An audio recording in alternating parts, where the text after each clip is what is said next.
4 PM news network में दोस्तों आपका स्वागत है। मैं हूं आपके साथ राशिद ज़हीर। एक मिसाल है कि दोस्त की पहचान मुसीबत में और बीवी की यानी कि पत्नी की पहचान गुर्बत में होती है। मतलब वाइफ की पहचान अगर आपके पास गुर्बत आ गई है उस वक्त वो सरवाइव करती है या नहीं, ये बड़े बूढ़े कहते हैं। और दोस्त की पहचान जब आप किसी ट्रबल में है, मुसीबत में है।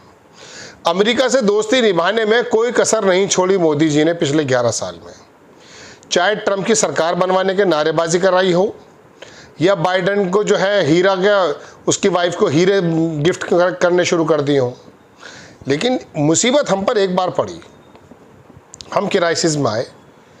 क्राइसिस इन द सेंस जब हमारा पाकिस्तान से कॉन्फ्लिक्ट हुआ, उस समय हमें पहचानने की ज़रूरत थी कि आज हम अगर मुसीबत में हैं तो हमारे साथ कौन खड़ा है।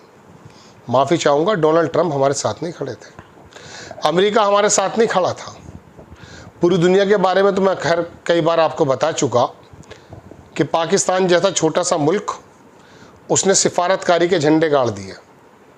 उसके साथ खड़ा था चीन, टर्की, मुस्लिम मुल्क, ईरान, अजरबैजान। हमारे साथ तो कुछ था ही नहीं। पता कब चला?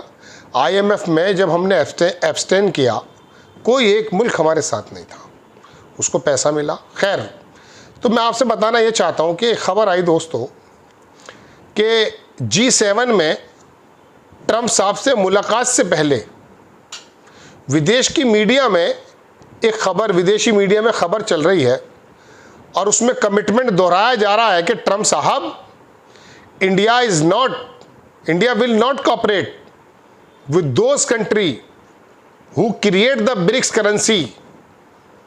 ब्रिक्स की करेंसी में डॉलर के मुताबिल जो लोग लाना चाहते हैं उसको, उन देशों को कोऑपरेट नहीं करेगा इंडिया। मैंने काफ़ी ढूंढा विदेशी अखबारों में उसको, लेकिन एक वर्ल्ड अफेयर करके एक वो है, एक इदारा है और देश के एक बड़े पत्रकार हैं। जब उन्होंने इसको अपने फेसबुक पेज पर डाला तो फिर मुझे लगा कि आपको बताना चाहिए। देखिए, आपको खबर दिखाता हूं मैं। खबर उन्होंने बताने से पहले क्या लिखी है, सबसे पहले तो यही देख लीजिए आप। वर्ल्ड अफेयर्स ने इसको छापा। इसमें लिखा, इंडिया ने कहा it will not cooperate with BRICS countries to replace dollar with local currencies in trade.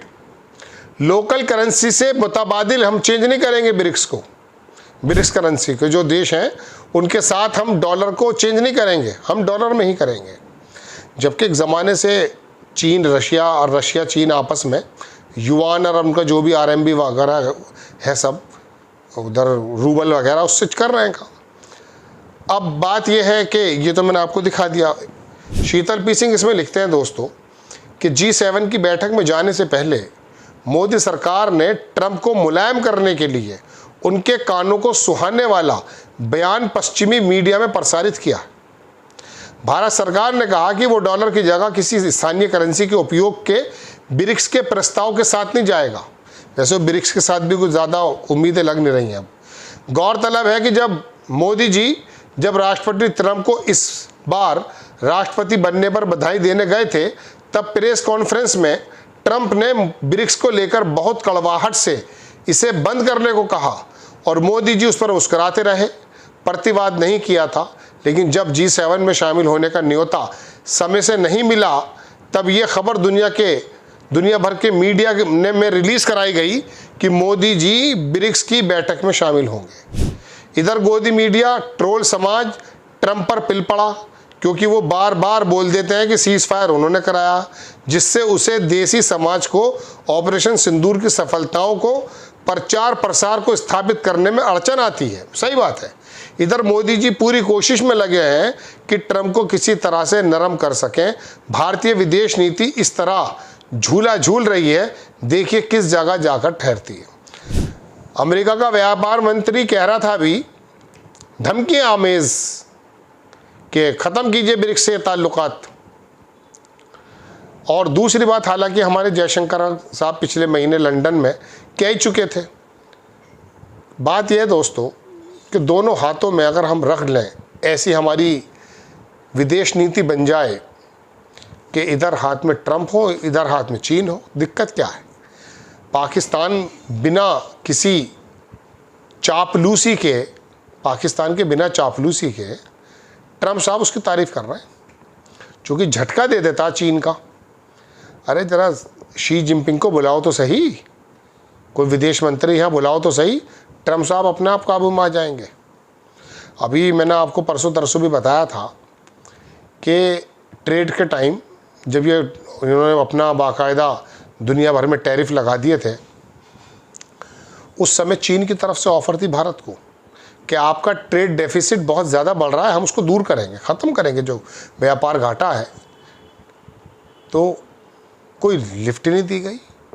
चीन को थोड़ा सा बुलाइए तो सही, वो पूरे के पूरे मध्य एशिया को मिडिल ईस्ट को साथ चुका है, आप ही खड़े रह गए।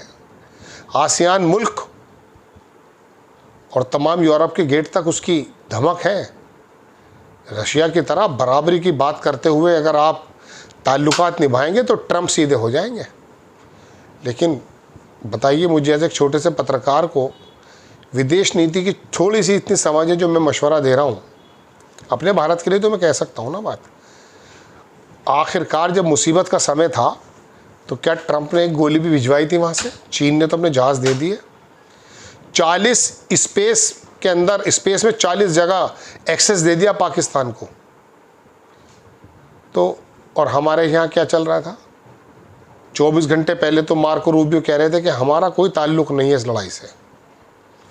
फिर अचानक हमारी सेना ने कुछ कर दिखाया तो ट्रंप आ गए और कह रहे मैंने कराया सीज़ फायर। चलिए वो तो एक अलग बात है।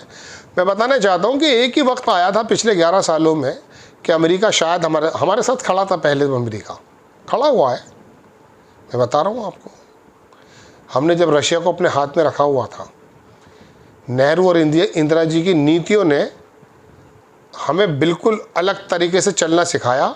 यहाँ तो गिर गए एक साथ, बैठने को कहा था लेट गए, और उसके बावजूद भी हमारे काबू में नहीं आ रहा है। रोज़ाना नया एक फतवा अमेरिका से आ जाता है, ट्रंप प्रशासन से आ जाता है। उसका व्यापार मंत्री तक कह रहा है ये करो वो करो। ये ब्रिक्स में जब करेंसी बनाई गई तो हमें बाकायदा स्थान दिया गया उसके अंदर भारत को, और पिछले 2 साल से ब्रिक्स की तरफ हम ध्यान ही नहीं दे रहे। देना चाहिए। वो अपनी अलग यूएनओ बनाने के चक्कर में चाइना 85 में से 33 मुल्क उसके पक्ष में भी आ चुके हैं। पाकिस्तान डामाडोल कर देता अमेरिका को 2 मिनट में। खैर दोस्तों, ये खबर थी, ये बहुत मजबूत ज़राए से तो नहीं है, लेकिन एक पत्रकार ने जब छापी, और वर्ल्ड अफेयर्स इदारा है अच्छा, उसने जब छापा तो मुझे लगा आपको बताना चाहिए कि अब खुलकर कह रहे हैं। हालांकि पिछले महीने मैं कह रहा हूँ ना, जयशंकर साहब कह चुके, अब G7 में उसका मूड ठीक हो जाए बड़े पापा का, क्या ये इसलिए कहा जा रहा है? हो जाएगा ठीक। इंदिरा जी की नीतियाँ, नटवर सिंह की नीतियाँ, विदेश नीतियाँ, कांग्रेस की नीतियाँ जरा समझो तो सही। रिसर्च करने की ज़रूरत है, पढ़े लिखे लोगों का काम होता है ये।